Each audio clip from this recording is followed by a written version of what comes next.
ഇന്ന് വളരെ എളുപ്പത്തിൽ റെഡിയാക്കി എടുക്കാൻ പറ്റുന്ന ഒരു കുമ്പിളപ്പത്തിൻ്റെ റെസിപ്പിയാണ്.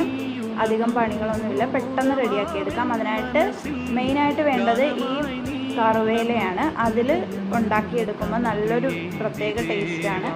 അതിനായിട്ട് ഗോതമ്പ് പൊടി എടുത്തിട്ടുണ്ട്. ആവശ്യത്തിന് ഗോതമ്പ് പൊടി എടുക്കുക, അതിലേക്ക് കുറച്ച് ഉപ്പ് ചേർക്കുക, തേങ്ങ ചേർക്കുക.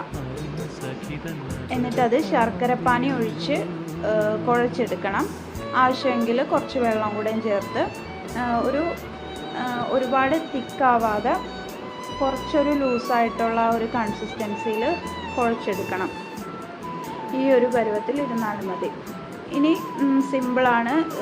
കുമ്പിളാക്കി ഈ ഇല ഇങ്ങനെ ഒരു ഈർക്കിലിയും കൊണ്ട് കുത്തി റെഡിയാക്കിയിട്ട് അതിലേക്ക് ഓരോ തവി മാവ് കോരി ഒഴിച്ചിട്ട് ഇതിൽ കാണുന്നത് പോലെ ഒന്ന് സെറ്റാക്കി വെച്ചിട്ട് ആവിയിൽ വെച്ച് വേവിച്ചെടുക്കാനേ ഉള്ളൂ. നല്ല ടേസ്റ്റാണ് ഇത്. നമ്മൾ പഴം ചേർത്ത് അല്ലെങ്കിൽ ചക്ക ചേർത്തൊക്കെ ഉണ്ടാക്കാറുണ്ട്. ഇതൊന്നും ഇല്ലെങ്കിലും വെറുതെ ഇങ്ങനെ റെഡിയാക്കി എടുത്താലും നല്ല ടേസ്റ്റാണ്. 4 മണിക്കൊക്കെ ചായയുടെ കൂടെ കഴിക്കാം.